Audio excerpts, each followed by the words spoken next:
3, 2, 1. Good. Mm-hmm. Hey guys, it's Thursday night. It's 7 o'clock, so that means it's time for Thursday night at the gun shop. Um, as normal, we're gonna piddle around here a minute, kind of let some people get signed on and tuned in. We're gonna have a great show tonight. Um, Kyle Lynch is back with us. Last time you and I did a show, um, I think it's the second um, in number of views since we've been doing this. All right.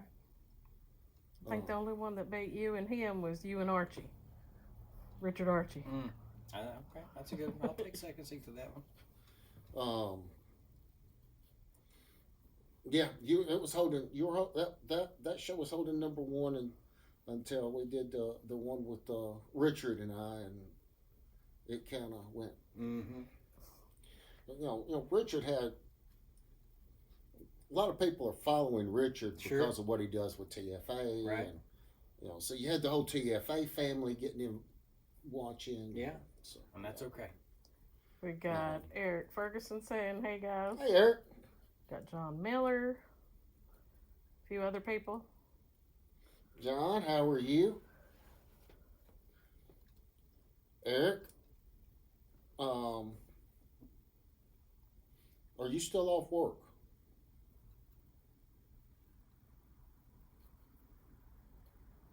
We'll see if he answers us. Have we got people tuning in? Mm-hmm. All right, so I guess we'll start to get started. Can y'all hear us okay? Somebody tell me if you can hear okay. Anybody? Somebody tell me if you can hear us okay. Yes, you can. Very good. I don't know if that's the question that he's answering. Yes, that he's still off work, or yes, he can hear you. Got to be specific, Eric. John said yes. So okay, very good. Hear Thank you, John. So we'll get things started. I hope everybody had a good Christmas, a wonderful Christmas.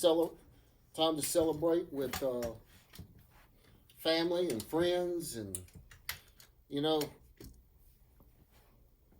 one of the things we find out as we get older is family don't always have to be blood. Mm-hmm.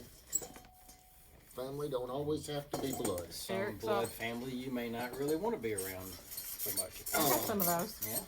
So Eric's off the rest of the week. I personally will say, I got to rest a lot yesterday, which was nice. Went and hung out with my mom and dad, my brother and his wife, and Stephanie and Diane, and then was able to go home and get on the heating pad like the old man I am. And but it left me feeling good today, and actually been walking unaided some today, and using just a single crutch. So, of course, we got to spend time with Eric and Kenley and Adrian and Aaliyah and Bubs, Manuel, Scotty, and Joe Wright. And Joe Wright, who's never wrong. He's been right since the day he was born. That's a fact. So yeah, good Christmas. Hope everybody else had a good Christmas, Kyle. I had a good Christmas. I still have small kids at home, so we get to see all of that, which is a lot of fun. And of course, it can be challenging as well. But we love it and we're blessed. And we had a great candlelight service. We go to First Baptist Jackson and had a wonderful service there. It really was just a high point of several Christmases in the last few years, and such a good thing to have a good church home there. So that was good. Got to be with family, and just I was glad that we were together Of course, we didn't have all of the family. That's so hard to do nowadays with everybody spread out. Yeah. But I was so glad that, the people that we were there together, and everybody was mostly healthy, and, just so much to be thankful for. It is. We do, especially given, what happened in November. I mean, I think we all have a much brighter outlook than we did had it gone the other way. Yes. And just so much to be thankful for this Christmas that it was a really good one. I did get videos of the grandbabies from yesterday. Those were cool. I enjoyed watching those. So, I hope you guys had a great Christmas. If any of you got something, that happened on Christmas that you thought was really especially great, put it in the comments. We'd love to hear about it. So now we look ahead to 2025.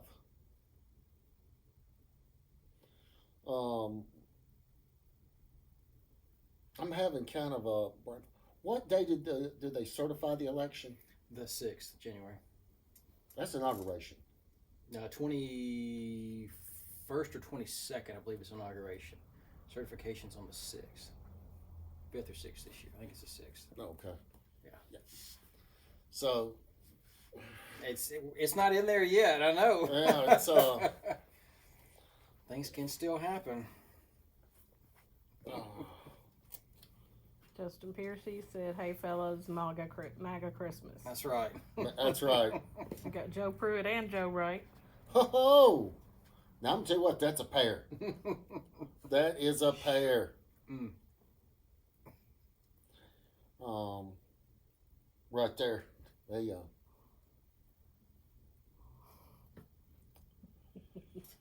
Yeah, it's like that. Mm-hmm. Hey, Pruitt, good to have you on tonight. Any of our friends from overseas? Not yet. We've got some names on here I've never seen before, so we got new people. That's good. Well, guys, I may not know everybody's name, but welcome. Appreciate you being here, and we hope you enjoyed the show. As we look into 2025. Got a question. Uh-huh. Do we have any Ruger 44 mag carbines in the house? I do not. Those in good working shape are a little harder to find every year. And the people that seem to have them are putting a very high premium on them. Mm-hmm. He was giving you the crying emoji. I understand. I mean, get you something in a nice lever gun. Yeah.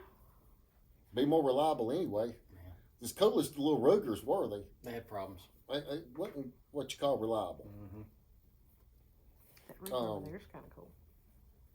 So, but guys, as we look to 2025, I think we, like you said, Kyle, I think we have a little, at this point right now, Mm-hmm. we have a little brighter outlook. Yep. After the results of the election, if we can get the rhinos in Congress and the people that Mm-hmm. claim to, that courted us really hard for our Right. votes, Right. to do the right thing. Right. Which has proven to be quite difficult, unfortunately. And that's where our good friend Eric Pratt Mm-hmm. comes into play. Mm-hmm. Yeah, I was glad to see. I think he. This has been several days ago. He'd made an announcement. We're basically saying, they're involved. They're in communication. They're part of the process with the incoming administration. So that was a good thing. Of course, we know the NRA has screwed the pooch. Hey, did you hear the guy that took LaPierre's position? Mm-mm. Was this last night, today? Maybe yesterday. Just so you know, Diego from Argentina says hola. Hola. All Glad to right. have you, Diego. I'm hearing good things from Argentina too. I think Malay just lowered the age to buy guns. I know they were looking at that. 18. Yeah. I think I saw that this last week. So Making it easier. yeah, that's promising. It is. We may end up in Argentina before it's over with. Hey, here the weather's great. Yeah. Eric said Kenley loves her new Ruger 45. She's very accurate with it. And Adrian just joined us. What is up, Stan? I had to do it. I'm sorry. I couldn't help that. I couldn't help it. I couldn't help it. What's up, Adrian?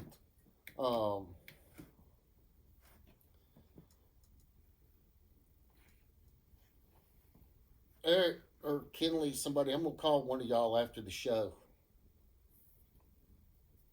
So, Mayor Stephanie one, talk to you a minute. So, looking forward to 2025. Except, I think we have a brighter outlook. Mm-hmm. I think if we don't get complacent, Yes. We saw it last time. Everybody got complacent. and we push, because that's what has always happened. You know, and I'll say it publicly. I don't consider myself a Republican. Right. Not after the mess that they pulled. I just remembered something. Put one of those in the middle and hand me one. Because you can't hear me. Ah. On that one. So, I consider hell, I guess the closest thing I can think of is,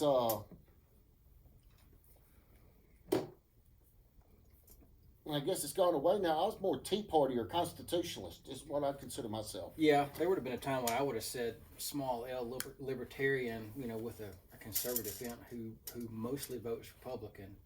I don't know that would be completely accurate nowadays, just because we've seen some of the results of what years ago we would have considered libertarian policy, like drug legalization and things like that.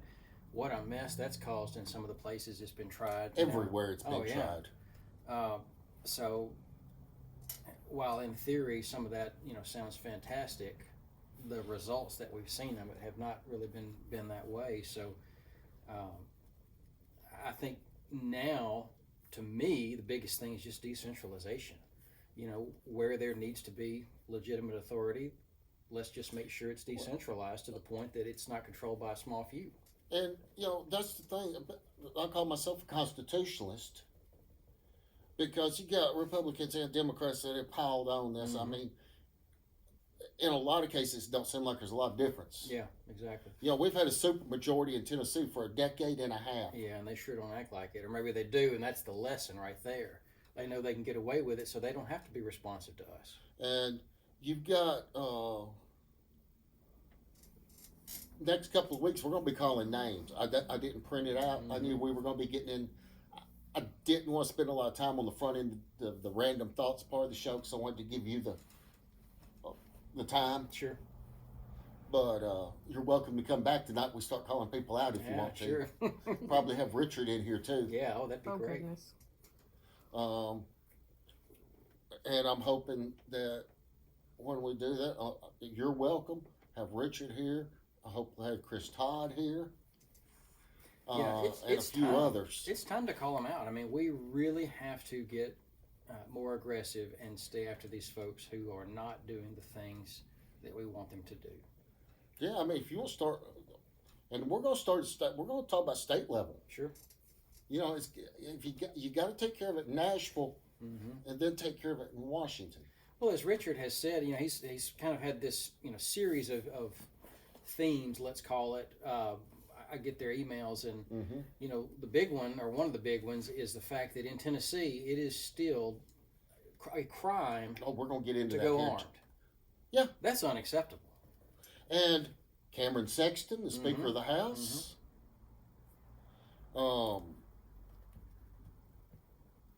John Stevens, I think it is. At Huntington. Yeah, who told me right over there that he was the biggest Second Amendment supporter up there, no matter what Richard Archie said. Mm-hmm. And, he's the one that cast the vote to stop true constitutional carry. Mm. It was his vote. Yeah, that's not good. Yeah. So I guess I'm starting to call names right now. Well, it goes back to complacency on our part and not being active enough during primary season. You know, to the extent we're going to, you know, there's the debate of do you burn it all down and start over, or do you work within the system? And I see both. You know, I get some of both of that. You know, what's so hard now about trying to beat the primary system is you got the national party, you got the national organizations and state organizations Yep. that are going to pump the money behind Protect the the incumbent. uniparty. Yes. Okay, Yes. you know, and you take, you know, the average guy can't run for office. Right. He can't. He don't. There's not enough. There's no way for the average person, and I'm talking about a blue collar. I'm talking about blue collar worker, Right. not a lawyer, not a doctor, not a, Right. you know, but people that have actually have to go out and make a living and live within constraints and Sure. that. There's no way for those people to even be part of the process. Yeah, it's extremely difficult at best. Yeah. And I say those people, I'm one of them. Yeah. You know. But anyway, hopefully we're going to talk. We're going to spend. I don't want this show to get 100% political. Sure. This is supposed to be a show to drive people in the shop Yeah. and make people want to come see us. Right. So we may have to start another show with the political side. Right.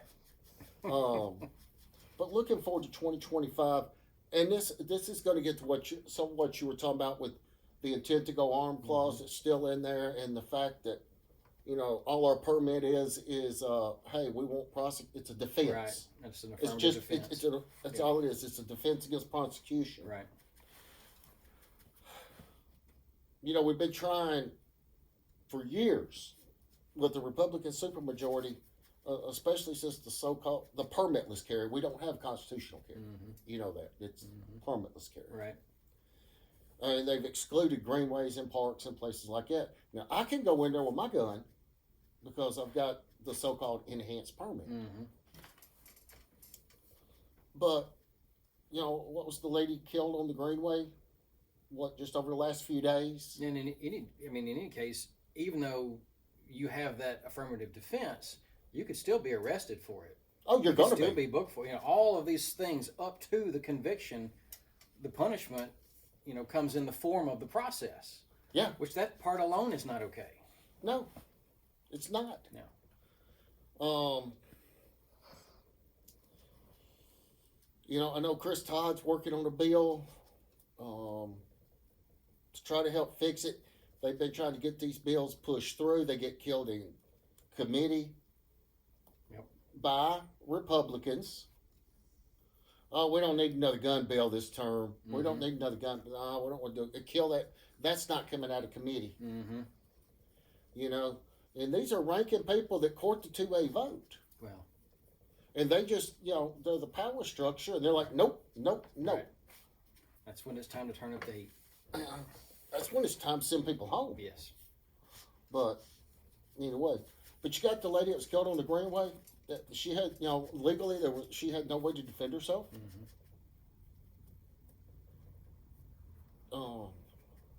You know, we've got more problems as far as violent crime, potential for violent crime, the spreading of violent crime, and people being victims right now than ever. Yeah. You've got illegal immigrants that's been dumped in all of our small communities.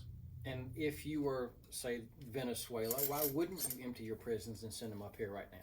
Of course you would. They have. You got these, well, especially the Venezuelan gangs that, you know, even the politicians have gone, oh, there's gangs that came. Yeah, we got them in Trenton. You got them in Medina. You got them in Humboldt. You got them in Jackson. They're here. Yep. And with these people come an increased risk. And it's up to the state to get off their ass and give the people of Tennessee some relief, get the intent to go armed clause off. And the other thing is, you know, now you can only shoot protection of life if you fear death or serious bodily injury. Okay? So you take the situation that was in East Tennessee recently with the floods, Right. and then the people looting. They were stealing generators, stealing food, stealing water, doing these things. Okay. If you tried to keep your food, if you even picked up a gun and pointed at somebody trying to steal your generator, trying to steal your food, trying to steal your water, whatever, you are guilty of assault. Period. Yeah.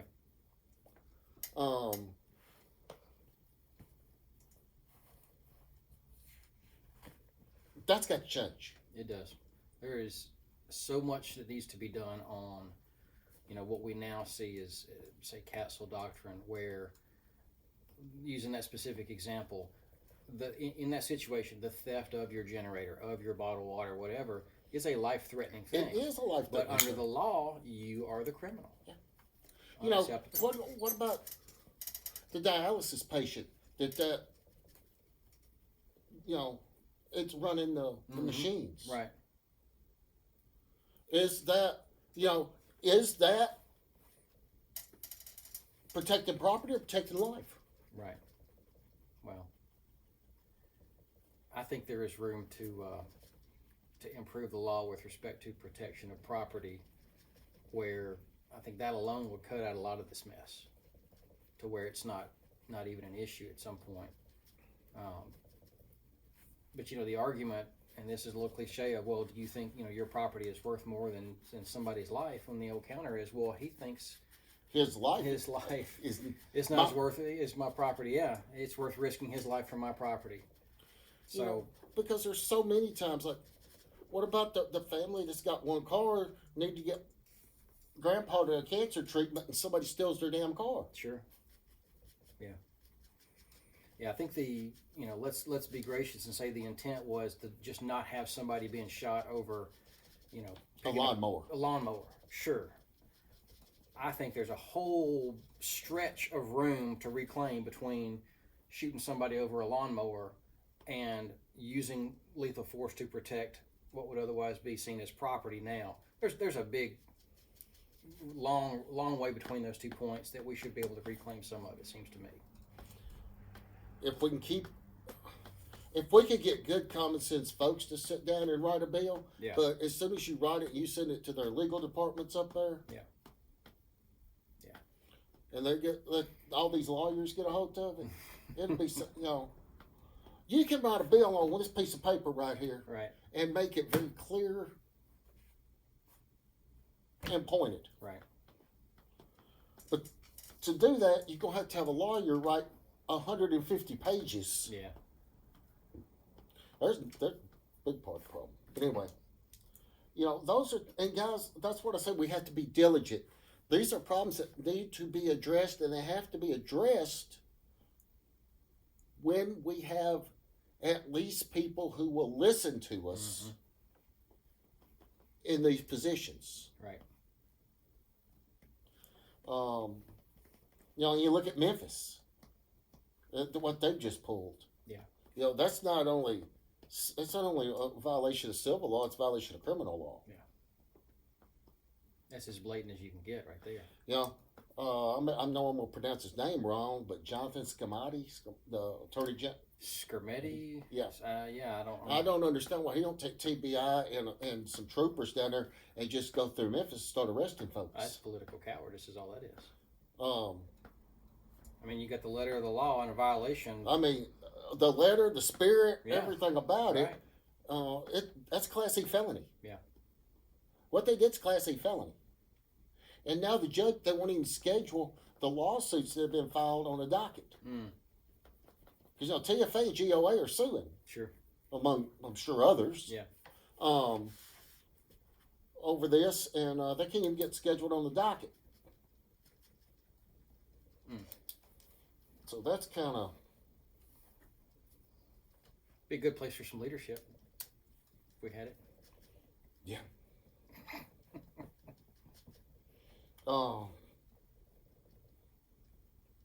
Then I'm gonna get off the political rants, guys. We lose a lot of people. We lost a few. A few. They're coming back. NFA stuff. Let's talk about NFA stuff. Yeah. Okay. Wait times are still. They went up a little bit. Now they seem to be coming back down a little bit. Like this is what I talked about before Christmas, that we would see a spike prior to Christmas, and things would take a little longer, just simply because of volume. Yep. I think the big news there, the good news anyway, fairly recently, is that the process they're using on the trust side is being improved to closely mirror the individual side. We got a trust back in a day. That's fantastic. Yeah. I think I was 5 months on my last trust cans, and it's just ridiculous, you know. We actually got a trust back in a day. And that was just this week of Christmas, wasn't it? Mm-hmm. Yeah. Like Monday. Yeah. Monday or Tuesday. Or did we send it in? We sent it in Monday, got it back Tuesday? Something like that. Time to put that Christmas money to work.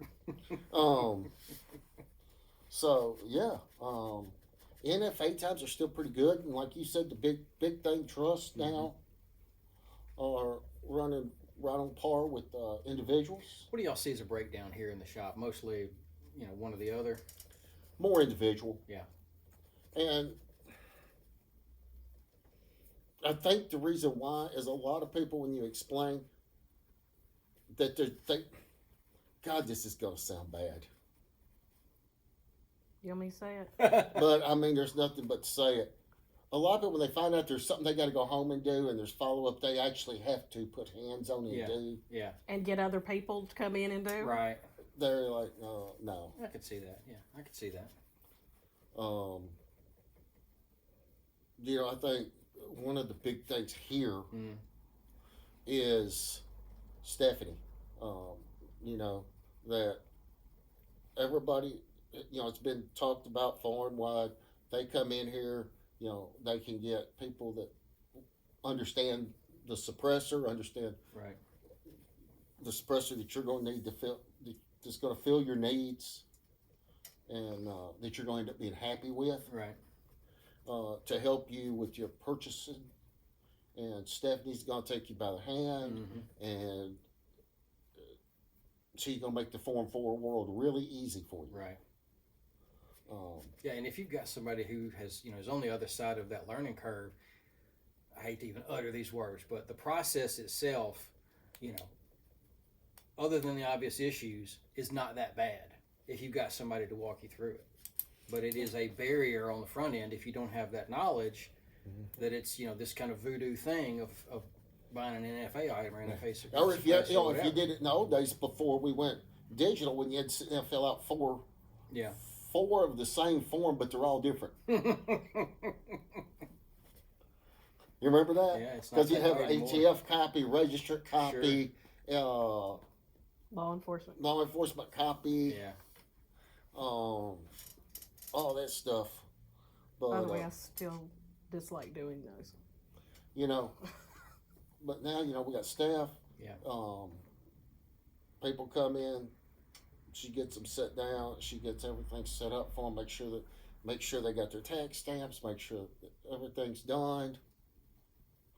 You know, she's looking at things every day. If something goes oops, you know, she's all over it.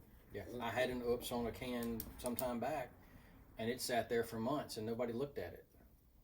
So that is a very helpful thing. You know, we're looking at it like, okay, yep. Well, what's up with this one?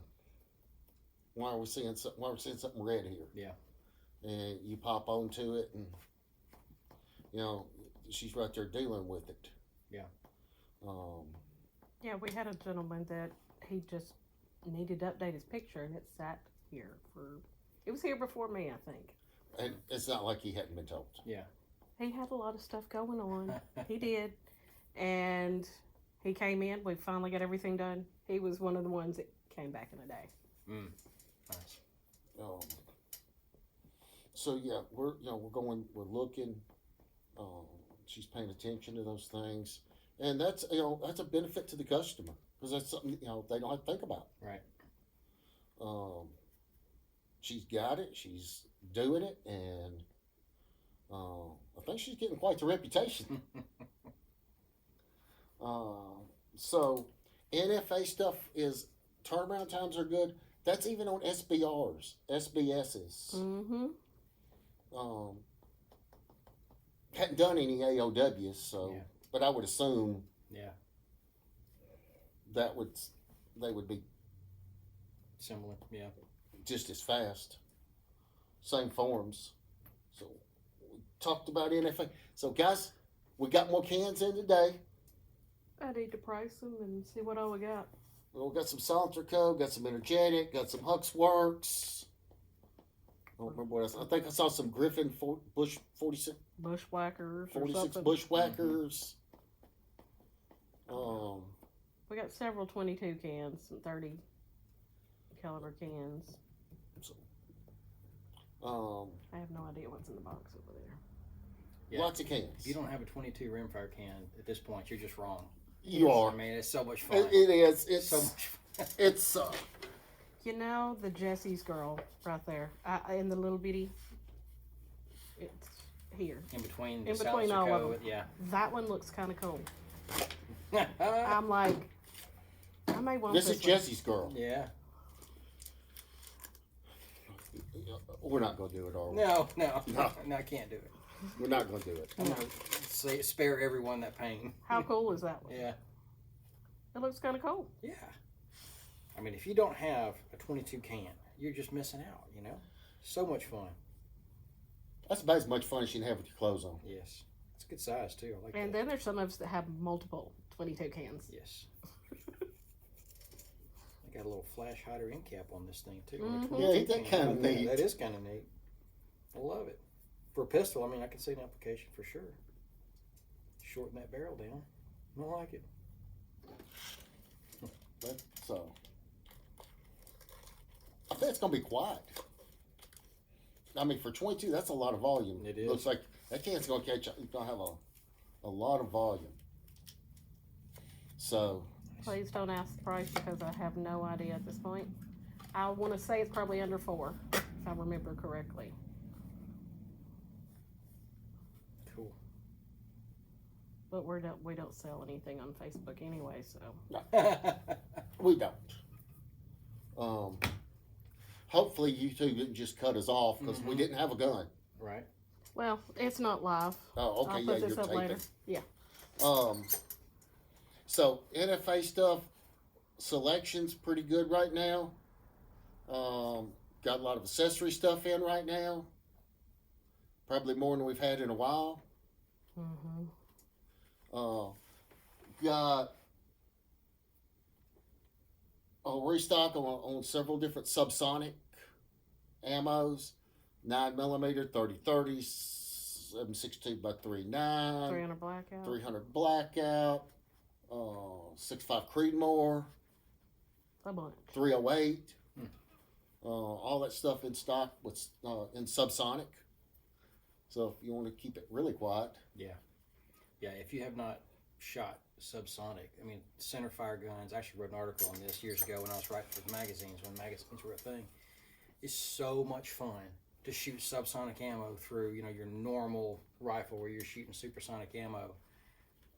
You talk about just having a blast. It's so much fun. it's cheap to load. Oh, yeah. You can get it to stabilize. Of course, the factory ammo, they will have done that work for you. But, I shot 260 Remington, 308, even 30-06. Just take your normal rifle, and even without a can, it's so much quieter and so much fun to shoot.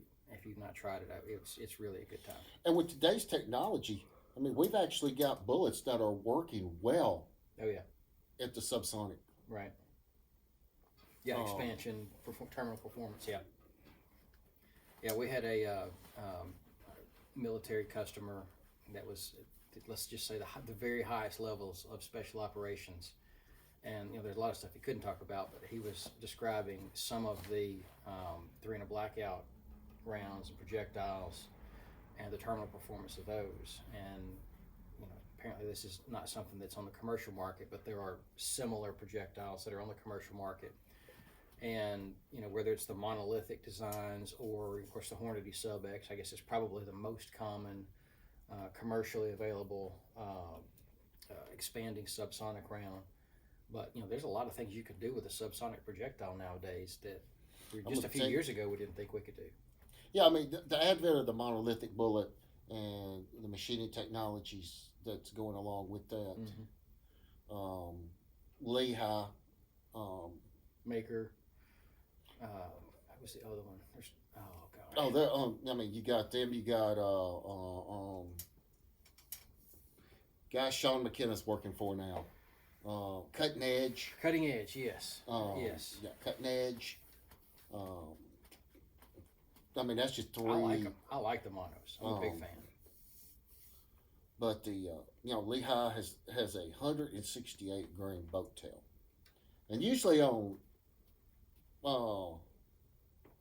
subs, I want a much heavier bullet. I want 100, nothing below a 180 by any means, preferably 220 in a 308. Yeah. But this thing is freaking deadly. It running across chronograph with hand loading the bullet. Yeah. Run across chronograph is running like 1047, I think was perfect. Had a had a SD below 5. Nice. So it's it's in there. Yep. 2 different deer shot with it. At ranges, deer shouldn't be shot with subsonic bullets. Yeah. In my opinion. Yeah. That bullet actually really performed well. Both dropped where they were standing. Nice. And of course, the guy on the trigger, he's a shooter. Okay, I mean he's better than 90% of the world anyway. Yeah. He put the bullets where he wanted them. Sure. And both deer dropped. Recovered both bullets, and they were it was nasty. It was nasty. Nice. That was with 168. If you take that 200 grain Maker, that would some serious penetration. It would be. So yeah, guys, with suppressors and ammunition and other things available right now, it's a great time to be in the game. Time to do my quick commercial, and then we're gonna. Yes. We have a rifle speed question. Okay. It says on the rifle speed gas box, do you have a length in between the shortest one and the next size up? So there is 0.2 inches difference between those two. So unfortunately, I don't. However, we do have 3 new models that are coming out, and actually, as we discussed before we started this thing, I'd hope to have a formal official announcement of when that would be the case on this show. But instead, I'm just going to say that before the end of the month, so we're still, not too wide of a timeline here, we will have those new models out. So be sure to take a look when those come out. We do have one that will be between the second length, which is the RS-7521, and what is now the third length, which is the RS-7533. And just if you don't know, the last 2 digits are the length of the assembly. So 2.1 inches, 3.3 inches. We worked with Foley Defense out of West Virginia. They supplied the carbines to the West Virginia State Police tactical units. They had a great gun, and then the state police bought a suppressor, great suppressor. When you put the two together, there were some problems. Yes. This is a very common thing we hear from a lot of departments and agencies where we love our guns, we got these great cans, but when we put them together, they don't play well together. Things do not play well together. So we solved all those problems. Now all the West Virginia State Police tactical teams have rifle speeds on there. They're actually being rolled out right now. and a lot of the agencies there kind of piggybacking off that. So there is a new model that's coming out that's for a 10.5 inch carbine. That maybe that's something that suits your needs, and then we've got a few more new ones as well that are for those configurations where you have such a limited clearance between the end of the handguard and the suppressor. He says RS7521. He says, I'm looking for this one, and also, do you sell just the ring? Yes, we have all of the parts. They're completely modular. Those are all available through authorized dealers like WHMC. And anything that you need, since day one, and I'm actually glad this question came up because this is something I don't get to talk about a lot, and I'm really proud of it. Since day one with Rifle Speed, we have had every spare part, rebuild kits. Even though the first day nobody's going to have, will have had the opportunity to wear out their gas control, we really try to support people with, the needs for parts and things like that. So most definitely. And Luke Davenport said, two of my favorite gun gurus right here. Hey, What's up, Luke? Good. Hope y'all had a good Christmas. You and your brother, your dad, and all the kids. Hey, we finally got some water, so I know you're out of a place, but holler at me if you need to go somewhere. I'm not promising ducks, but at least we have water now. And Eric said, awesome, thank you. Well, I guess, let me do my quick commercial. And then I'm going to turn it over to you, and I'm going to, the rest of the show, you're going to talk about Rifle Speed or whatever you want to. Sure. TFA and GOA. If you are not a member, you should be. Yeah. I think it's $35 a year for both. Right. Each. Yeah. $500 lifetime membership. Right. These are not places that are going to be begging you for money. They're not places that are going to be wearing you out, trying to, like the old days with the NRA. You got 19 damn letters in the mailbox and three phone calls, right. And they're not going to do that to you. Matter They of will fact, send you informative emails. Though. TFA when those are some of the few emails that I actually. Yes. I got one. I need to read this. yeah, when it comes in, Yeah. I get so many. Yep. But the two I open, every day, is 1440. TFA. And if I've got anything from TFA. Yep. I'm with you. Now, every once in a while, I get stuff every day from Law Enforcement Today, and I'll look at some of their stuff. Yeah. But 1440 and TFA and GOA. GOA's good. Yeah. Yeah, I'll open them and read them. We'll be at Goals this year, so come see us. So will I. Yeah. So will I. Who knows? I might be hanging out with you. Sure. Heck yeah. I hope I'm going. It's too easy. I mean, Knoxville, it's not that far away. We'll have something really cool there. We're not going to talk about it yet, but we're going to have something really cool there. I was glad to get just a little part of that. Just a little part of that. Yep. TFA, GOA.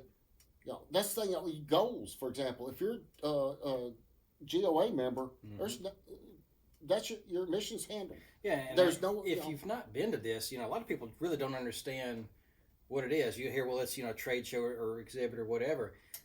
If you're a gun guy, this is almost without exception the coolest thing you can do all year is go see the entire industry, and everybody's putting forth their new stuff, their best stuff in one place where you can talk to everybody. It's great. And here's the thing: this is Goal's second year.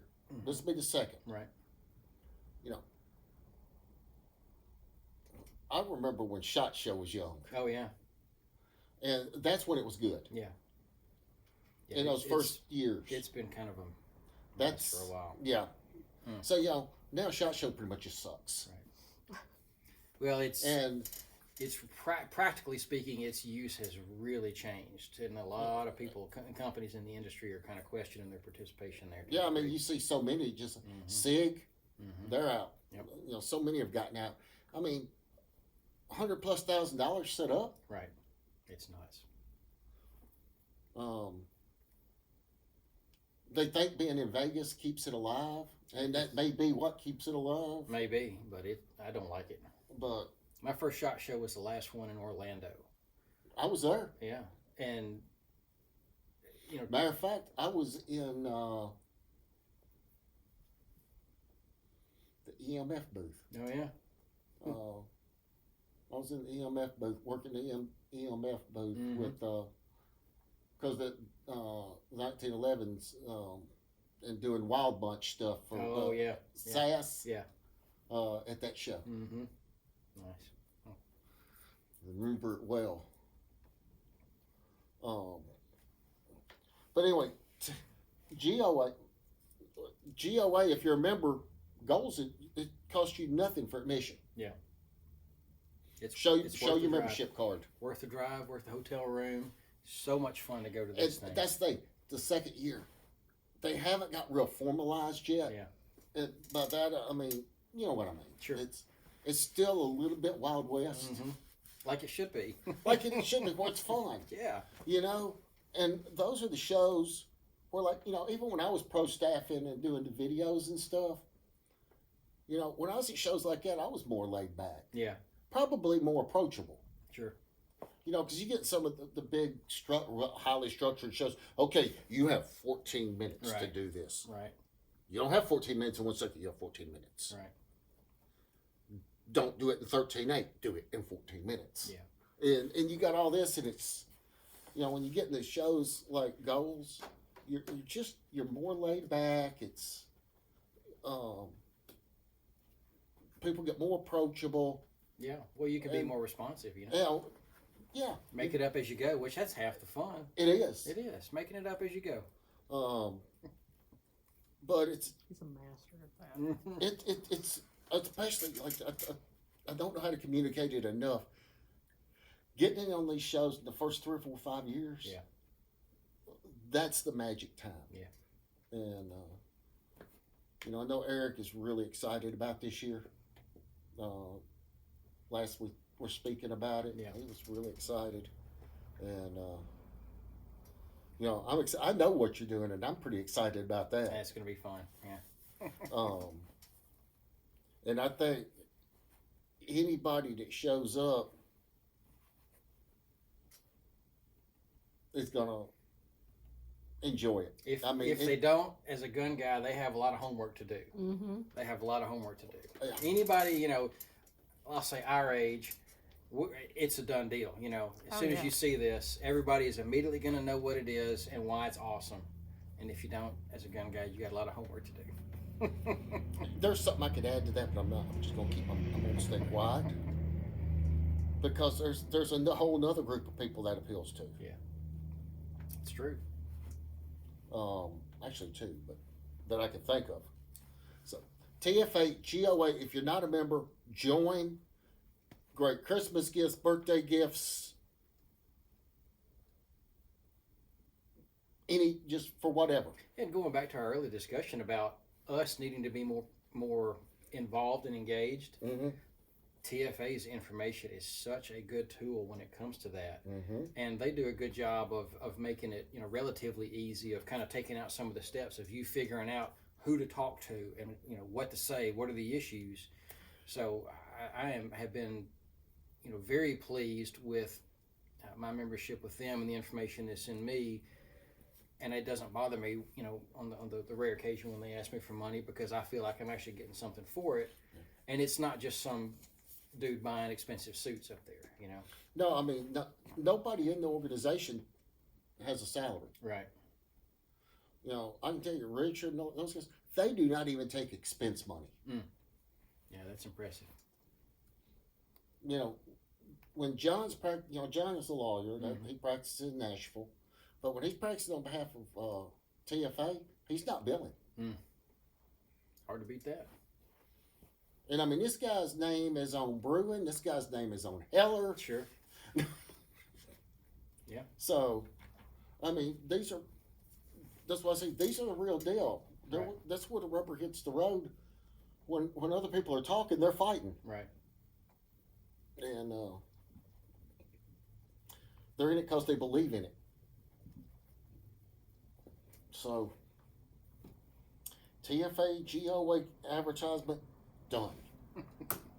So at this point, I'm going to shut up, and I'm going to say, tell us what's up with Rifle Speed or Yeah. anything else you want to share. Yeah, well, I snuck forward a little bit and talked a little bit about the one of the new things that we have coming out, and some of the backstory on it, where we were approached with presented with this issue, which this happens frequently, where you got a great gun and a great can, but you put them together and they don't work so well. So we have worked with the OEM, and they have been the go-to or go-between with the state police and all the ammunition issues and the specifics of the situation, where we've solved the problem of good gun, good can that just don't play well together. And that has resulted in one of the 3 new models that we have coming out at Rifle Speed, which is going to be the RS6224 and RS7524. And again, those last 2 digits are the ones that tell you the assembly length. If you look at your carbine, you'll say, well, I have a certain amount of space where I can fit this gas control. That's been the issue before, is how much room do I have between the gas journal and the muzzle device. Well, we have required a certain amount of clearance around your barrel so you can actually grasp and turn it. That's not always been possible when you have a situation where the handguard and the suppressor are so close together, there's just no room. And that's, people like to run guns that way because it looks cool. Maybe there's a practical use to it, there's not, I don't know. But now we have a solution for some of those guns. The 10.5 carbine length gun was a specific configuration we addressed with West Virginia State Police guns. But we also have what I think is probably the most popular configuration of an AR once you get above that kind of price point gun, which even now, your price point gun is generally going to be like the plastic handguard and a fixed front sight base and maybe a collapsible stock. And then when you move kind of into that next step on an AR, you're going to have a free-floated handguard, typically with a 16-inch barrel mid-length gas system and a 15-inch handguard. Well, when you've got a 16-inch barrel, 15-inch handguard, you've got 0.6 inches of muzzle threads on all these things. You're talking less than half of an inch of clearance between your handguard and your muzzle device. So the traditional application of Rifle Speed requires anywhere from a half of an inch to an inch and a half of clear barrel in front of your handguard just for you to grasp and turn it. Well, we have new models coming out, and I teased this in a video with Luke from TFB. I don't know if you know those guys. A lot of fun up there when we were at GunCon in June up at Brownells. We talked about this, and at the time I said it's going to be out somewhere in September timeframe, and I have gotten a lot of emails since then saying, hey, you said it was going to be out in September, where is it? And it's not happened for a number of reasons, all of which have been good, mostly. But now it is finally coming out. We actually have them made. They're on the shelf, and those are ready to ship. We have a little bit of back-end work to do with some photography and things like that on the marketing side, my email guy, social media guy. But those announcements will be coming within days. So if you've been looking for a solution to your gas problems for your AR, but we've not had a real good fit for you, without doing a window cut, which I actually love. That's gotten real popular. Different handguard, you just say go to a 13.5-inch handguard instead of a 15-inch handguard. We have a solution coming out for some of the more popular configurations where limited clearance is an issue, like 16-inch mid-length with a 15-inch handguard. That's number one that's been asked for years now.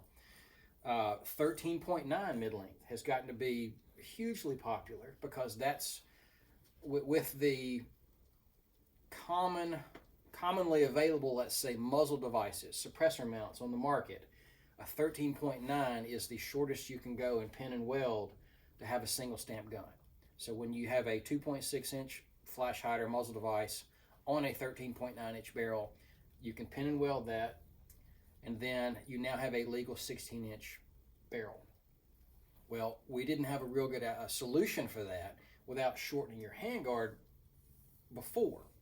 Now, and this is largely because of an OEM that we've worked with on this that has not announced their side of it yet, so we won't talk about that, but there is a solution for that 13.9-inch mid-length where you want to run that gun as short as you can with a single stamp for your can, no SBR stamp, and have a 13-inch handguard. So again, we're talking about very limited clearance between the suppressor and the handguard.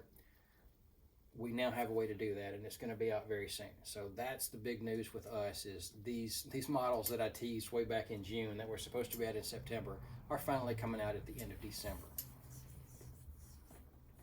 When will I have them?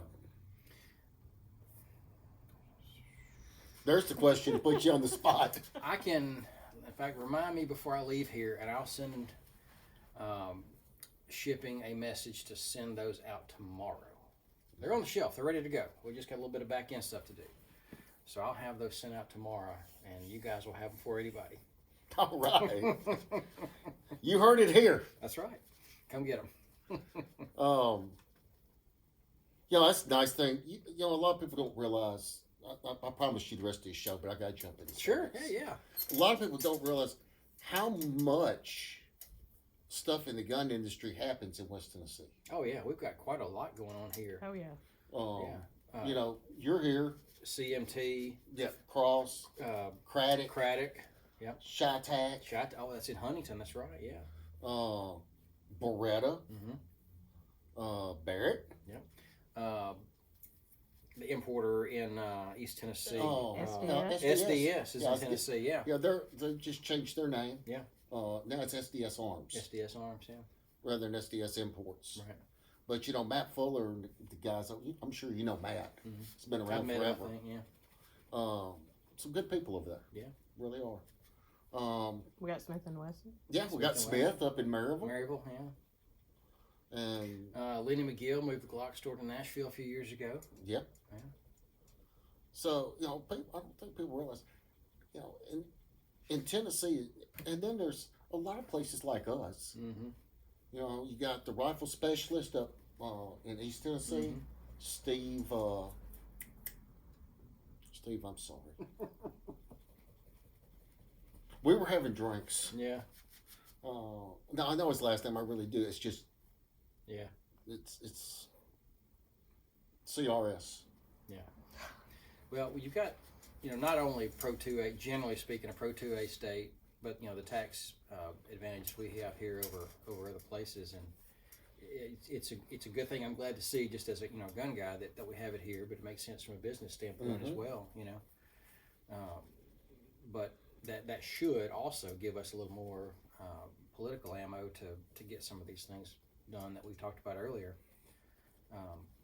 But Rifle Speed is now, in fact, we're a little bit past our third birthday, but still a fairly young company. 3 years old and change, and it's been 2024 has been a fantastic year for growth for us. And part of that, I mentioned earlier, that we had mostly good reasons for being late on new product, and honestly, that was just because we were so busy with existing stuff that we could not stop making the things that are already in demand to get the new stuff made.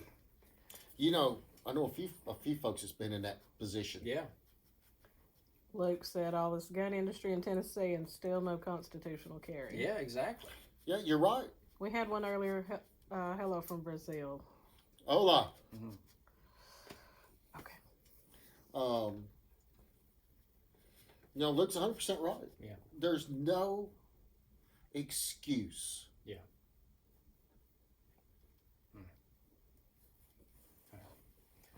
This ought to be the year that we fix it, right?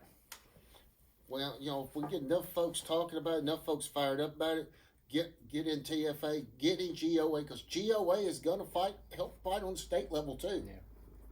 Yeah. When they team up with TFA, that's a tag team. It's a nightmare for anybody. Right.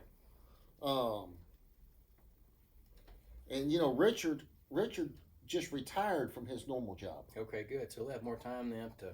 Matter of fact, the night he was here with me,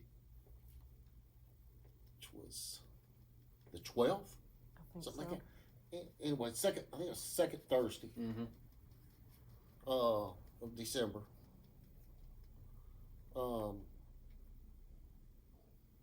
The next day, literally that Friday, was his last day, Nice. and he was retired. Yeah. So, he's always used his vacation days and all that stuff Right. for the efforts he was making. Right. Now, look out. Richard's free. That's what we need. That's what we need. He's on the loose. So, go ahead. Tell us more. Yeah. So we have, as I mentioned, we're 3 years into this now, and we have gas controls in so many parts of the world. We get this question sometimes about, are there, police using, are there military agencies or military units using this? I think we have, the perception, right or wrong, that somehow equates to, not necessarily legitimacy, but quality, which, I can understand to a degree. Because as a consumer, I can use the selection procurement process of, at least, let's say, I hate to use the word competent, but a higher end, more sophisticated, let's say, unit or agency where there are certain objective criteria. We're not just talking about a lowest bidder, but performance criteria. So from a consumer standpoint, I can understand and recognize that. And 2024 has been a great year for us from that perspective as well. We've had a number of departments outfit their SWAT teams with gas control equipped carbines. Same issue we talked about before, where good gun, good can, and they don't work well together. We solve all those issues. We have guns overseas with national police services.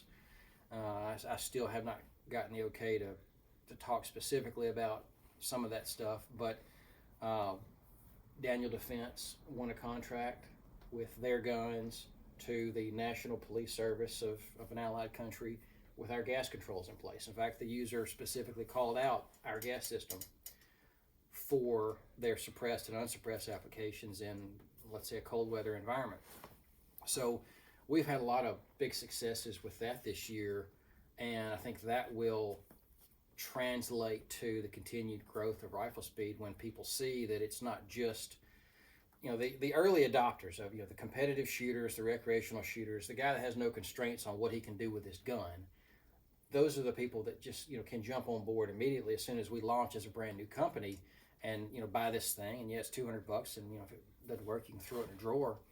But it's been a good year for us from the standpoint of, the, I guess, larger or more sophisticated organizations that can put products through somewhat of a vetting process before they purchase those, so that they know that there are some objective criteria and standards met, and we've passed those with flying colors. And honestly, I'm extremely happy to say we have not yet had a single product failure that was in any way related to the guy shooting a gun.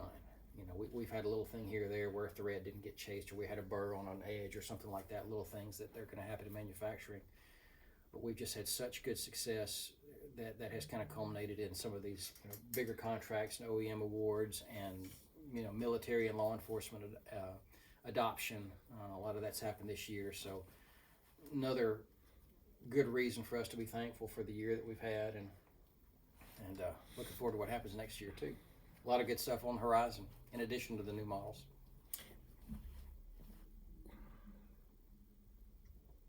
I'm not sure this is a fair question. Okay. I mean, really honestly, I probably should have thought about this before you come in. It's got to be a good one. But I'm going to ask it anyway. All I'm going to ask it because I don't think if I gave you a heads up, or if I ask it now, the answer would change, because you're a guy that just kind of throws it out there like it is. Sure. What would you say to some of the folks, and there's a little of it, Mm-hmm. not, that says the Rifle Speed system's detrimental to accuracy? Oh, well, that's not been the case at all. Well, I'll tell you, our performance testing. I'm going to back up even more. That's a good question. So I said Rifle Speed was 3 years old. That's the sales portion of the business. So we have been selling gas controls for a little over 3 years. October 5th of 21 is when we launched sales. I spent 8 years before that, developing and refining this system and putting it through every imaginable torture test you can imagine. We iterated and developed, and I'm not joking, we had months of work that led to an iteration in the product that failed within 15 minutes. And then it was all back through the development cycle over again, over and over. Backing up even more, what led me to that, I left the Army in 2005, and worked a number of jobs there in the gun industry. On the training side, all over the world doing training there. On the manufacturing side, we didn't even mention Barrett Firearms is in Tennessee as well. We talked about so worked for Barrett for a while. And when I was there, I was the guy who broke things, who took guns out to the field and said, here's a problem. And then worked with all of the teams within the company to come up with a solution, implement that solution, get it made, and get it to the customer. And through all of that experience, really I kind of took on the role myself of being the consumer advocate within the company with respect to performance, durability, and reliability. And that experience, which at the time, of course, I had no idea, but it was a great thing for me, and that in large ways led to the genesis of Rifle Speed, because in my opinion, certainly my product, if I'm the Rifle Speed guy, the Rifle Speed system cannot be the weak link, whether it's accuracy that you asked about, or reliability, or any of those things. So we did extensive testing on this, and with the tuning of the gas system using Rifle Speed gas controls, we've seen as much as a 25% improvement in accuracy. GA Precision, very widely known as They're a standard. a standard in precision rifles. They use Rifle Speed gas controls on all of their semi-automatic rifles. All of their gas guns get gas controls. So don't listen to me. You can take it from them. Those guys know what they're doing, certainly if anybody in the country does, and they use gas controls on their guns. So if there's an accuracy issue, I'm going to say I would love to hear about it, honestly, but I think we're going to have to look at it somewhere else to see what's going on there. And on that note, that's actually brings up another thing. We had a customer this last week that contacted us saying he wasn't happy with the way his gas control fit on his barrel. And, we ended up working through it. But we have extremely tight tolerances. And that word gets thrown around a lot in the wrong way, okay? Look.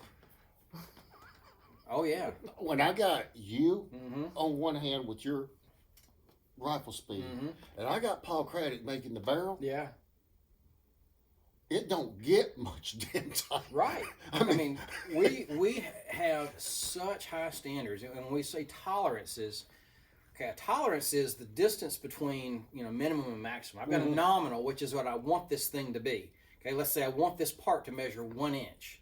Well, the tolerance range is how much under 1 inch can I be and how much over 1 inch can I be. That's my tolerance range. Okay. Right. A lot of people throw around the word tolerance when they should be saying clearance. Okay, so we had a situation where the customer had more clearance than he wanted between his barrel and his gas control. Okay, and this happens occasionally. And we had to explain, we make our product, that specific part of that product, to the military standard drawing with tighter tolerances. So the nominal dimension is going to be what we target, mil standard for the M16 print. That's kind of where most of our AR stuff started anyway, and grows from there. But then we tighten up the tolerance range because we want a good fit. But I have no control over the barrel manufacturer and their tolerance range. That's what we call stack tolerances. Yes.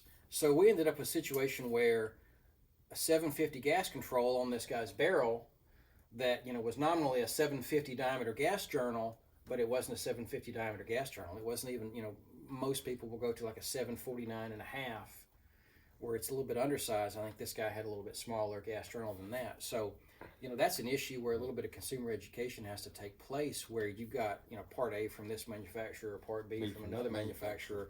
Sometimes they just don't fit together as well. And, that's something we talk to people about all the time when they talk about, well, Tom, why is your gun $2,800? Why is your gun $3,000? Yep.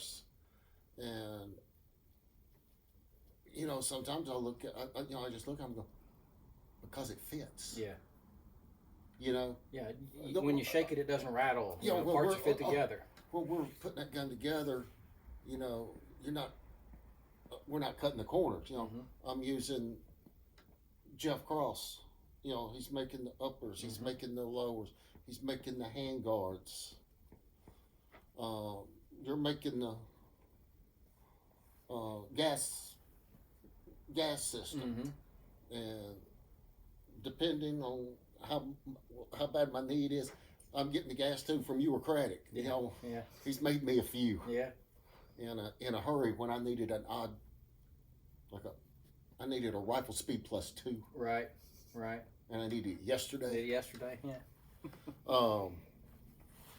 You know, I'm using nothing but Paul's barrels. Sure. You know, Craddock Precision barrels. I'm using CMC internal parts. Yeah. And, you know, Benny knows I'm, you know, not going to take slop. Sure. And then, you know, when we put those things together and we're measuring, we're looking at stack tolerances. We're looking to see where is this going. Right. So it allows us, because we built one gun at a time. And that gun will, it's let's say its overall performance, like a chain, will be determined by its weakest link. So you have to look at this as one, identifying of all these parts you talked about, where is the weakest link, and then mitigating or eliminating that issue. You can't allow one part, let's just say a barrel, not talking about Paul's barrel, but just in general. I had this happen this week, where you've got all of these really nice components, and then you cheap out on the barrel. Yeah, you go get a and whatever. Now you've got a gun that even if you saved a little money on this barrel, now it's a problem, even though you spent money on good parts throughout otherwise. Yeah, I mean, there's the thing they don't understand. There's nowhere you compromise. Right. Our guns are no compromise. Yes. You compromise in the configuration and the setup. What I mean by that, if you're talking about ARs, if you're going to build an AR that has a red dot optic on top of it, or iron sights on top of it, okay? This is just my personal opinion. I personally would not spend $600 on a high-end custom barrel for that gun because it's wasted. So I'm going to get a quality barrel. You don't want to spend. There are some $89 out there on the market that are very problematic. I know this from experience because we deal with folks that have these all the time. I had one this last week. Really nice custom billet upper, Cerakote, Cerakoted handguard, rifle speed gas control. Put it all together, and he's emailing me that he has all these problems. And he had an $80 barrel on it. And I said, look, I'll be glad to take a look at this. Send it to me. Inspected the gas control, made sure everything was working there just fine like it should. Everything was perfect. And then I sent him some borescope pictures of the barrel that he'd saved money on, and very gently guided him through this process of, look, you've done a lot of work here to select good components, to buy these nice things, and I can see that you're putting together a nice gun, but in saving money on this one part, you kind of shot yourself in the foot. Let's face it, the two places you never compromise is the trigger and the barrel. Sure. And what part is more important on a gas-operated rifle than the gas system? That's what I said. There's no, our guns are no compromise. Sure. We're not building, when we build the rifle, if people want the guarantee that we give. Sure. Because I don't know of anybody else in the industry that guarantees a half inch on a gas gun. Right. Do you? I don't. No, that's incredible. I don't know of anybody in the industry. Right. That will guarantee half MOA at 100 yards with a gas gun. Can't beat it. I mean, that's bolt gun accuracy, and then some, Our bolt gun guarantee is a half minute at 100 yards with a factory hunting load. Mm-hmm. Yeah. So when you want to know why does it cost more, well, there you go. There's no room for compromise right. when you're given that guarantee. Right. And a lot of people get kind of in a twist about expensive guns, and I understand. I really do. I grew up, I'm not saying I was poor, but we didn't have money just to throw around like most people, Right. And I recognize that it is a very big deal when you spend money on expensive equipment. Mm-hmm. And I always, when I get the opportunity to have that conversation, I say, like there are places where you can compromise based on configuration with a red dot and maybe a less expensive barrel or something for that versus a magnified optic where you can take advantage of a nicer barrel. You don't have to have every gun in the safe be the $6,000 Right. You know? And it's like, with Paul, we have a lot of barrels. Mm-hmm. That's not the $700 Bart line. Sure. That's run on Rock Creek blanks. Mm-hmm. And let me tell you something. Don't ever think Rock Creek is not Oh, yeah. quality. I've got a 260 in the safe from them. Gosh, I've had that gun for a long time, and it shoots. I mean, we had one on a 308. A couple of different 308 Rock Creek barrels. It's scary what they shot. Mm-hmm. I'm talking about well under a quarter. Oh, wow. Nice. And sometimes they take a little shooting. Sure. They may need to get 30 or 40 rounds to them to get them to settle in. Right. Boy, that's a good point. I wish that's something that we could communicate a little bit more. With a lot of guns, factory gun, home built gun, whatever, you do need to get some rounds through it just to get things kind of moving. And like I bought a new outboard motor fairly recently, and it came with break-in instructions, break-in period by the minute. This many minutes you do this, and that's something that the term break-in on firearms has really kind of been bastardized, in my opinion, where you're talking about this nonsense of you shoot one round and then you clean it and all that, and I don't believe in that necessarily. I think there is a break-in process that needs to happen on a gun, but some of the stuff that we've had over the years prescribed as a break-in is just silliness to me. But things will change, certainly with a gas gun, where you got the moving parts and things that are seating together. Exactly. And over time with a gas gun, as you have that gas port erode with use, things are going to keep changing. So this is not a static thing that's always going to be the same, which I didn't get on this tangent for this point, but it's a good point. That's one more reason why you need an adjustable gas system on an AR, because things do change. And if you look at the service life of a barrel, it varies wildly, but let's just say generally speaking with a 223, 5.56 type gun with let's say an old school Parkerized chrome line type military type barrel, 6,000 to 10,000 rounds is kind of a good rule of thumb depending on rate of fire of when you should be looking at replacing that barrel. Well, that gun's performance at 0 rounds and at 100 rounds and at 200 at 1,000 rounds is not the same as it is at 4,000, 5,000, and 6,000 rounds. That gas port, from the first time you pull the trigger, like the throat, will begin to and continue to erode and grow, meaning you're going to get more gas. As that port erodes and gets larger, which means you may need to do a little adjustment on that gas system, to make it run right. And when we talk about a gas gun running right, a lot of times you'll hear, well, my gas gun works, it shoots, it doesn't malfunction, therefore it's running right. And that's really a sign of someone who has not experienced what a finely tuned AR is really like. I like to talk about enhancing the shooting experience. All right, and some people think that maybe that sounds a little corny, but I'm telling you, me talking about it is one thing, but I put a gun in your hands that is properly set up, which is really not hard to do, okay?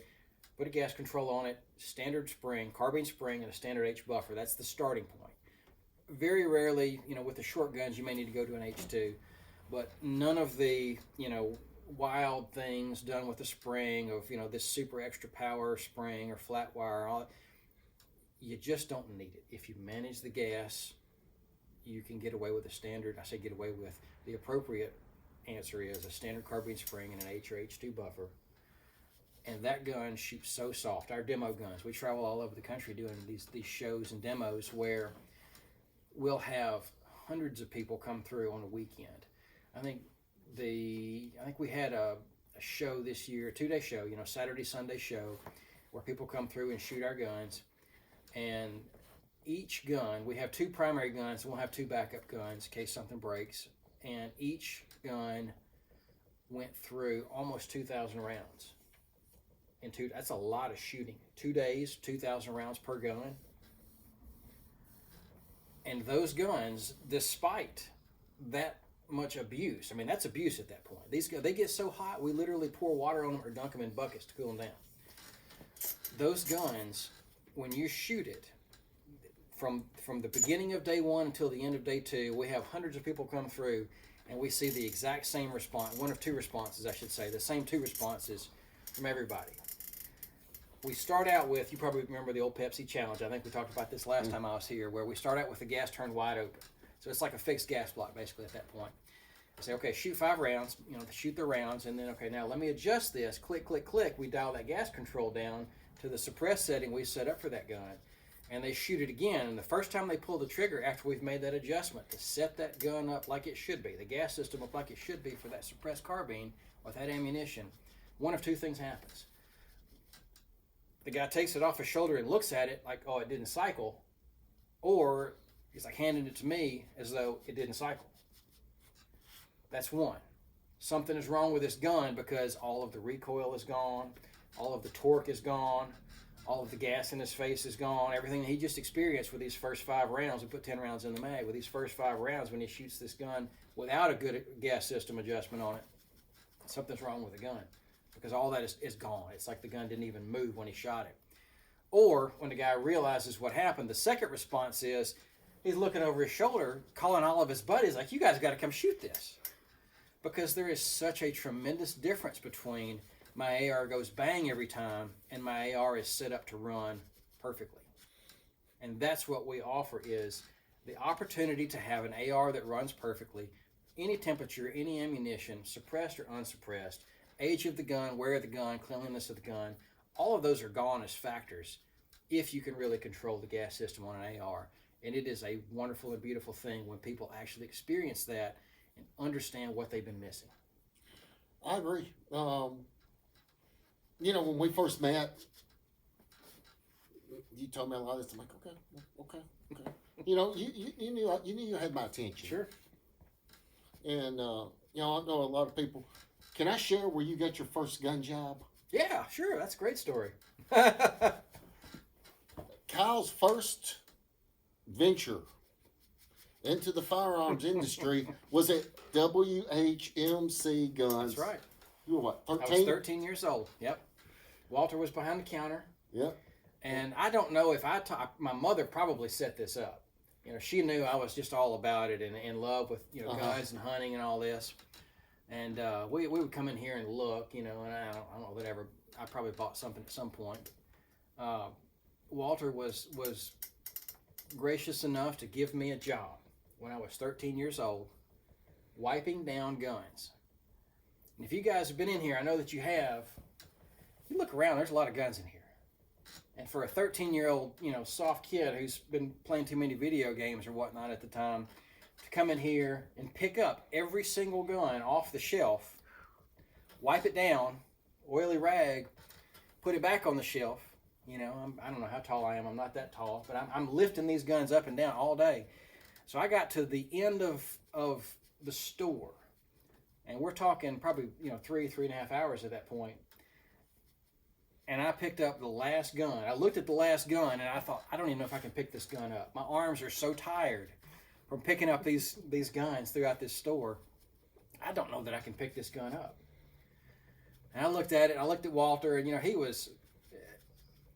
I look back now, and he was funny, but boy, he just was the. I don't know if sullen is the right word, but just straightforward and unenthusiastic in presentation, maybe. That's putting it kindly. Yeah, sure. But I grew to love Walter over time. But just different kind of guy than a lot of us. But I looked at this last gun, and I remember it so well to this day because it was so funny. But I don't know that I can pick this gun up, and I got the gumption to go ahead and get this done. I had my rag, and it was a 12 gauge shotgun. And it was a Franke AL-48 or 48 AL, I think is actually how it's supposed to be said. I've always said AL-48 for some reason.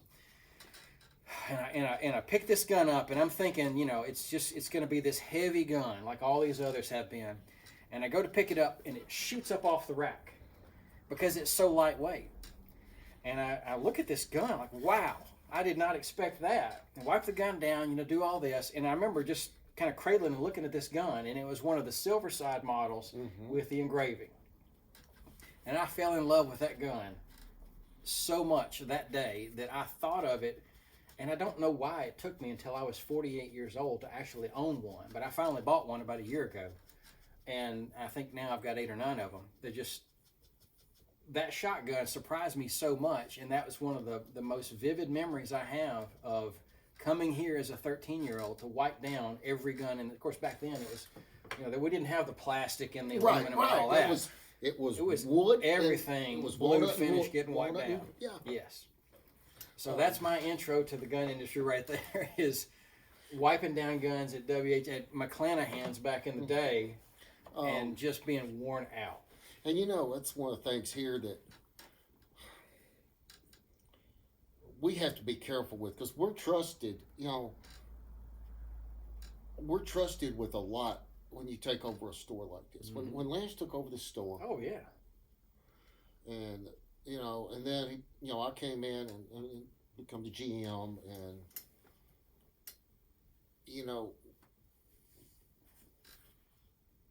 we. To keep the store what it is, to keep the store that you remember.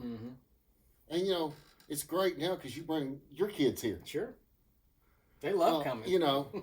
And that generational, because this has been a generational store. Right. We'll soon be 53 years old. Right.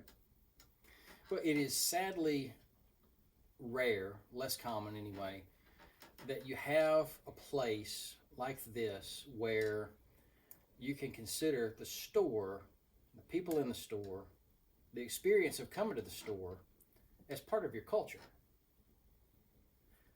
And it's sad, and I'm so glad that we have this here, because, you look at big box corporatization, we talked about consolidation earlier, and there is something that is offered by the local gun shop like this that is valuable, and we can very easily lose sight of it. Now, there's another side of the coin too, of course. You got to treat people well. Yeah. But we lose sight of what it really means to be able to come and talk to somebody who has used this product, experienced it, knows what other people have experienced. Even if you've not used something, you've got 10 customers you've heard their feedback on it. And that's so much more important than, well, I saved $20 by buying it online. Or being able to talk to somebody like a Mr. Frank. Yeah. Oh my gosh. Yes.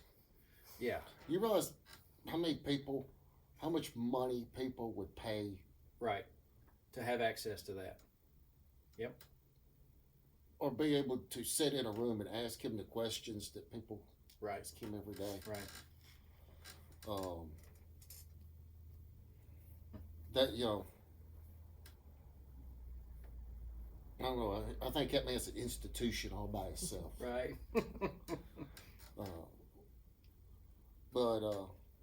Yeah,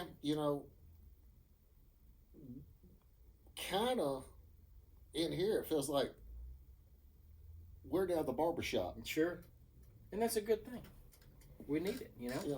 When I was, I say a kid, as a teenager,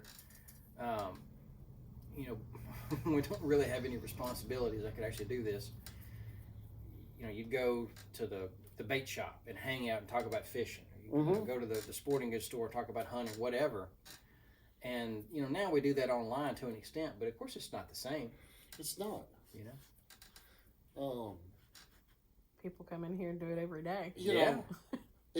But it's not. When you come in here, when you're in this type of environment, and you're in here, the smells, the the hops number 9, the 336, the leather, those things, right, and you're touching and feeling and talking and meeting new people, sure, face to face rather than some vague somebody, right.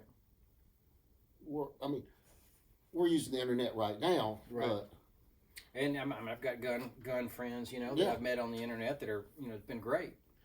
But there's a lot to be said for a local place to come sit around and shoot the breeze about it too. And, you know, the cool thing about WHMCs, you never know who's going to be here. Mm-hmm. You never know. And you never know what you're going to see when you look in every little crevice around here. I mean, any shop that's been around this long has accumulated some odd stuff and neat stuff and cool stuff. And every time I come in here, I'm looking around and I see something that I didn't notice the 10 times I was here before and think, what in the heck is that? And, you know, that's the things we're always out looking for. Oh, yeah. The old, the odd, the curious. And, hey, by the way, we got new stuff, too. Yeah. You know, that thing up there, I didn't realize that it was even there Yeah. until about a year and a half Right. of being here. That's funny. I looked at that tonight and I thought the same thing. I was like, I have not noticed that rocket on the roof of the ceiling right there. Yeah. It's been there for a bit. That come out of, did you ever know Mark Key, I don't believe I did. knife maker out of Waverly? Mm-mm. Mark was, he was getting to be a fairly well-known knife maker. And he and his wife had a pawn shop, little pawn shop, gun shop, whatever, there in Waverly. But when they had the floods up there, Mark was killed in the flood. And Kim just didn't want to keep the, you know. Sure. So that had hung in Mark and Kim's shop. Mm-hmm. And Kim thought this would be a good place for it to. Nice. And y'all are just going to have to come look at it Take because up I'm not residence. going to turn the camera around. Yeah, and I don't know what it is. I mean, it's some kind of rocket. It was but a training. It's a training. It's what, about a 2.5 inch diameter cylinder, maybe? I'm trying to think. They said they were off some kind of helicopter. Helicopter is what I think. Yeah. One of those pods on the side of a helicopter. Mm-hmm. Yeah. It's cool. So yeah, you never know what's going to be here, and you know, as I get healed up and get things along, I'm hoping to get to go out on another little buying trip. Maybe head east. Yeah. See what I can run into. Sure. But that keeps it interesting. Right. Well, have you exhausted rifle speed? I can always talk, but it's probably a good place to call it. Y'all been going for about an hour and a half. It's not bad. Got any more questions, comments, insults? They're obviously listening. Have we got any viewers? Yeah. Okay. They've kind of been up and down. All right, guys. Well, we're going to say thank you. Thank you for everybody that's going to be listening on Friday morning going to work. And all those that are going to be listening at different times. We appreciate you so much. Got any questions or whatever, you can drop them in the comments. You can email them to us here at the shop. You can call the shop. And call the shop. And we will be more than glad to help. But as always, as we sign off, God bless America and God bless you.